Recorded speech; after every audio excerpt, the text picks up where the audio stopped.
Students, happy and good morning to you all. Thank God for the new day. I pray that God's grace be upon us and keep us all safe and protected during these difficult times. Thank God for His grace.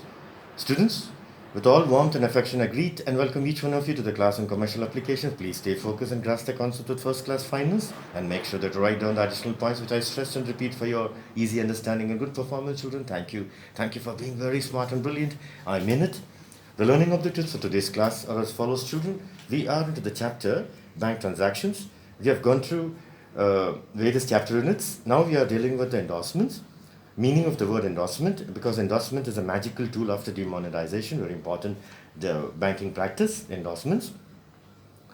The first one we have gone through is meaning, already we have seen. Then parties to endorsement, endorsee, endorser, and allongee. There are three parties to endorsement. Essentials of endorsement, there are 4 to 5 points which I have given, which I explained it to you. Types of endorsement, there are 7. First 2 we have gone through.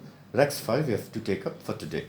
The first, let me list out all the types of endorsements. The first one is blank or general endorsement, full or special endorsement, restrictive endorsement, partial endorsement, sans recourse or sans frais endorsement, sans recourse or sans frais endorsement. Sixth one is conditional or qualified endorsement. Seventh one is facultative endorsement. Facultative endorsement. So let's begin with the first for today. The first type of endorsement for today will be restrictive endorsement. The name itself suggests you something. Restrictive is nothing but restrictive endorsement is nothing but something controlling, suppose something prohibiting, something limiting, something opposing. This is nothing but restrictive endorsement. So in this only you can understand, children, this type of endorsement is restrictive in nature, which restricts. It is a type of endorsement which either by words restricts or prohibits the further negotiation of a check or a bill and unconditional transfer of an instrument. Two things that happens. What does it restrict? What does it condition? What does it limit? What does it oppose? It opposes the further negotiation. The word negotiation means transferability, further transferability of a check and unconditional transfer of the check. So these two things are prohibited. The main purpose, children, please make a note here. The main purpose of such an endorsement is to prevent unauthorized person getting payment through fraud or forgery and drawer losing his money. Again, I repeat, this type of endorsement prevents the unauthorized person getting payment through fraud or forgery and drawer losing his money. For example, children, there are various ways you can endorse this type of endorsement, restrictive endorsement. For example, pay to Mr. A only. To Mr. A only is a restrictive endorsement. Or pay to Mr. A for my use. They'll use the word pay to Mr. A for my use. That is also restrictive in nature. Next one could be pay to Mr. A on account of Mr. B. That is also restrictive. Pay to Mr. A on account of Mr. B. Or they can say pay to Mr. A or order for collection. Pay to Mr. A for order for collection. These are the ways in which they can use restrictive endorsement. The name itself suggests. Next is partial endorsement. By the name itself, we can understand. Partial means not fully, endorsed fully. This type of endorsement made to transfer to endorsee, the holder, or a payee, only a part of the amount payable on the check, on the instrument. This endorsement does not operate as a negotiation. It does not operate as a negotiation means it is invalid. Please make a note. It is invalid. So this type of endorsement does not allow transferring to endorsee a part, only part of the amount. So which allows only a part, does not allow full endorsement, is nothing but partial endorsement. This endorsement is partial and it is invalid. This does not operate on as a negotiation of a check. For example, I'll tell you one more thing. For example, say Mr. X holds a check for rupees 5 lakhs and endorses it as pay to Mr. Y or the order rupees 2,50,000. This endorsement is partial and invalid because the actual value of the checker's instrument is 5 lakhs, but it is endorsed very less of the amount, 2,50,000. This is partial and this is invalid. The next one which we are going to take up is sans recourse or sans frais endorsement. Sans recourse or sans frais. This is a Latin word. Sans means without. Sans without, recourse means without legal reference. So what is sans frais? Sans frais means without expenses. So sans recourse means without legal reference, sans frais means without expenses. And this type of endorsement is also conditional in one way or the other, qualified endorsement. Here what happens, the endorser, the drawer of the check instrument, relieves himself from the liability to all subsequent endorsees. So what happens now? Is free from any type of problems which may arise. It can be dishonoring of check or something like that, some expenditure which the payee or the endorsee incurs, all that is free from that. Sans recourse or sans friar's endorsement. So what is the actual meaning of sans recourse? Without legal reference. What is the actual meaning of sans friar's? Without liable towards expenses. One more thing I'll tell you, children. Under sans recourse endorsement, the endorser, please make a note, the endorser may be expressed, words exclude his own liability, and the endorser or the subsequent holder, in case of dishonor of instrument, the endorser is not held responsible. Such an endorsement is called an endorsement of sans recourse. Without recourse is the actual meaning of the word sans recourse. What is a recourse means? Without legal reference. So what happens here, children? It is a stipulation where the endorser or the drawer of a check is relieved from the liability to the holder of the check. Suppose I tell you, if the check is dishonored, the holder has no recourse or kind of reference to the drawer or the endorser who has made such stipulation. Yes. Now what is sans friar's? Sans friar's endorsement, please make a note, children. Sans friar's endorsement is nothing but without expenses. Suppose when the endorser does not want the endorsee or any other holder to incur any expenses on his account of the check. So you will write sans friar's. Any expenditure of bank charges, anything like that which the endorsee or a payee incurs, the endorser has no liability on it. So he is not responsible towards any expenditure. Next one is conditional or qualified endorsement. By this word only you can understand what is conditional or qualified. Here what happens, the endorsee, the payee, limits or negates the liability by putting some condition in instrument. It does not affect the negotiability of the instrument. What does it mean, children? Please make a note here. According to section 52 of the Negotiable Instrument Act, here what happens, where the endorser negates a check and again becomes its holder. So once he negates the check, again he becomes holder. Here what happens, negotiation is given back to that endorser only. So what happens here, after negotiation, none of the other endorsees are then liable to him. For example, I tell you, I just explain to you this. For example, Mr. X is a holder of a check and endorses it to Mr. Y. Mr. X is a holder of a check and he endorses it to Mr. Y.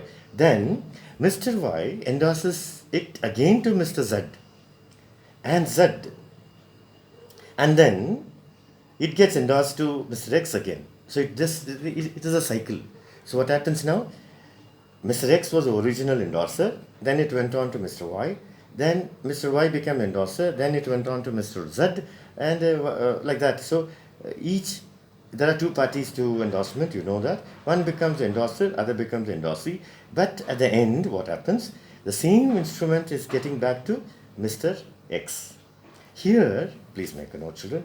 Here, Mr. X being the holder in due course of the check by second endorser, that is Mr. Z, can recover the amount from Mr. Y and Z. So X can recover the amount from Mr. Y and Z easily. Are you understood, children? Yes, there's a condition. Condition is what? The endorser negotiates a check and again becomes its holder. So he's going to transfer the check and again becomes the holder. In between there are intermediary endorsees or payees. Again the check comes back to him. That is conditional or qualified endorsement. Another thing I'll tell you, children. In this type of qualified or conditional, it is open to endorser to enact some condition on his own liability on the endorsement. An endorsement where the endorsee limits his liability by putting some condition in the instrument called conditional endorsement. A condition imposed by endorser may be a condition which has happened or a condition which may happen. Endorsement which says that amount will be payable if the endorsee obtains majority is a condition which has precedent, means which has happened. A condition in endorsement, unlike the restrictive endorsement, does not affect the negotiability of the instrument. It is also called as qualified endorsement. So you must understand. The same check goes on and comes back to the original drawer or the endorser. The next one is facultative endorsement. Name itself is, what is facultative? Facultative, please make a note here, children. Facultative is nothing but something happening kind of optionally in response to situation. Situation, response. We say situationally responsible. Facultative endorsement. Endorser or the drawer waives. What is the meaning of waives? It disregards or ignores or overlooks. Endorser disregards or ignores any of his rights of receiving the notice of dishonor of the check. Suppose drawer endorses a check and that check subsequently becomes dishonored. So what happens now? The drawer waives, ignores or disregards or overlooks such a type of problem. Here what happens here, children, please make a note. It is a special form of endorsement which waives. What is the meaning of waives? Disregards, ignores, overlooks certain duties that no notice of dishonor is necessary. For example, I tell you, children, pay Mr. A, notice of dishonor waived. Suppose Mr. X endorses to Mr. A with the notice of dishonor waived. That means what? In case of dishonor of check, the original endorser is not held responsible. These are the various types of endorsements, children. What are the various types of endorsement? Let me list it out for you. Blank and general endorsement is like an open check. Full and special endorsement, which is very important. Restrictive endorsement, conditional. Partial endorsement, which is partial and invalid. Sans recourse, is nothing but without any legal reference. Sans means without, and sans fries without any reference to expenditures. Conditional and qualified endorsements, and facultative endorsements also I told you. Now we'll move on to the next unit in today's learning session. Refusal or dishonor of payment of check. So what are the ways in which the check can be refused or dishonored? There are 12 conditions. Bank can refuse payment of check or dishonor a check under the following conditions. The first one, if a check is overwritten. So it is very important. So if the check is overwritten, yes, overwritten means it has to be countersigned. Writing and overwriting, you will spoil the check by doing so. If the signature is absent or signature in the check does not match the specimen signature kept by the bank, they can refuse payment. Next, if the name of the payee, the holder of the check, is absent and not clearly written, check can be returned, dishonored. If the amount written in the words and figures does not match with each other. If the account number is not mentioned clearly or it is altogether absent. So you should write your account number properly.